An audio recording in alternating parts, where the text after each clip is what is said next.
چاوا داعش هول دا زندان صناعة یا غویران کل ناوا باجار حسکه چاوا خواست کنترل بکه حتی نه شر گیشتی کدریش خو برزان گلکتشت گوتن لی ویدیول مجوره آماده کرید و ویدیول ده هونه گلکتشتان ببینید لگوری داخویانی یا هزین سوریا دموکراتیک حسده چاوا اف بیارا چه بوین بنیرن روژا پنجشنبه در باس بو یعنی 20 و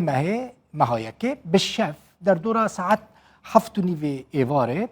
داعش اتومبیلک و موتورکی بمب کری لنزیکی دری زندان صناعة لتاخا غویران تقاندیه پشترا چی بویه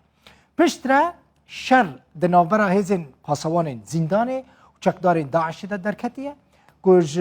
باشوری وی باجاری هاتبونه نزیکی زندان صناعة کل تاخا غویرانه چما جبوك سري ودا برس زلال ببي چما منافديد كن صناعة جبرك او بخوا نزندان بويا بري دبستان صناعة بويا پشتي شر باغوز هزين سوريا ديمقراطيك او چكدار داعش آنينا جبركو يعني تزندانه كمزن تنبويا كتيدا بوان چكدارن بجي بكن آويتنا زندانا يعني آويتنا دبستان صناعة جبرو كيجي ناف ليتي كرن زندان صناعة بخوا زندان صناعة لتاخا غويرانه پشتي ويا كي دي چكدار داعش سه تانکرین پتروله لنزیکی زندان تقاندنه جبو چه تقاندنه بلکه افجی ببجه مراقه و جبو که دومان در که ازمانان و هزین هف پیمانان بالا فرین وان دوره بمبا باران نکن جبروی کیجی دومان به ازمانان خستنه دهمان دمیده چه بویه؟ دهمان دمیده گرتین داعشه کل ناف زندانه بونه دست به عصیانه کرنه و ایرش برنه سر هزین آسایشه تیمین پزشکی طبی و کسی که ناو زندان دا جچکدار داعش را خارنه چید کن خواستنه برفن هنک جوان کسانی چخوا اسیر گرتن هنک جی شهید خستن ایرش چاوا چی بویا اف هزین سوریا دموکراتیک حسده ده بیجه داعشین که هاتبونه گرتن اعتراف کرنه گوتنه اف 6 مهبون اوان آمده کاری دکرن نخشره آمده کربون او چاوا ایرشی زندانه بکن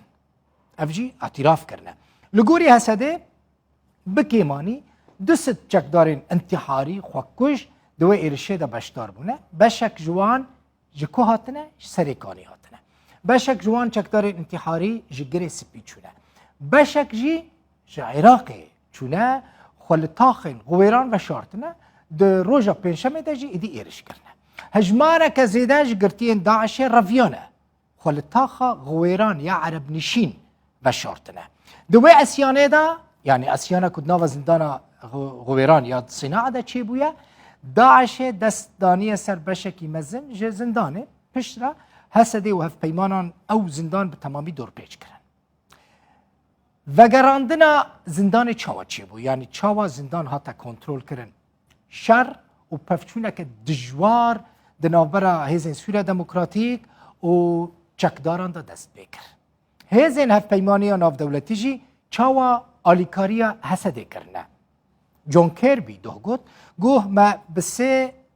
دو سه واران دا آلیکاریا حسده کرد جعزمانان به بالافرین خواه هم به هلیکوپتران هم جی به بالافرین شر آلیکاریا حسده کرن لسر عرده به پانزیران آلیکاریا حسده کرن و دوار استخباراتی دا جی آلیکاری دانه هزین سوریا دموکراتیک حسده اف امریکی دا بیجن بردف که پنتاگونی نها زندان صناعة دي بتمامي هاتية كنترول كرن وكتية دست هزين سوريا دموكراتيك حسدي هما همو چکدارين كدنا و زندان دابون يان هات نگرتن يان جي بخوا تسليمي شروانان كرنه بكيماني 175 چکدارين داعشه ده في شريده هاتنا كشتن 27 شروان جي شهيد بونه ليه هجمارا برينداران حتى نها ام نزانن یعنی چند کس ده و ایرشا زندان غویران دا بریدار بونه